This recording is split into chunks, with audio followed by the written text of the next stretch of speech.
নমস্কার। 2026 সালে তুলা রাশির সব থেকে সাবধান থাকার তারিখগুলো আমি আপনাদের বলছি, জানুয়ারি থেকে ডিসেম্বর মাস অবধি।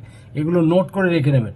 আপনি দেখবেন এই তারিখগুলো খুব বেশি শুভ বলা হবে না, এগুলোকে অশুভ তারিখে বলতে পারেন। তার মধ্যে যদি শুভ তারিখ আর অশুভ তারিখের মধ্যে যে তারিখগুলো বাদ গেছে সেগুলোকে আপনারা সামান্য তারিখে ধরে বলে মনে করবেন।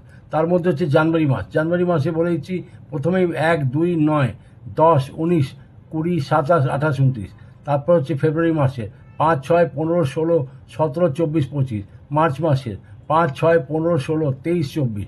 এপ্রিল মাসের 1, 2, 11, 12, 19, 20, 21, 28, 29। তারপর মে মাসের 8, 9, 10, 17, 18, 26।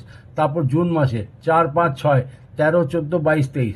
জুলাই মাসে 1, 2, 3, 10, 11, 12, 19, 20, 29, 30।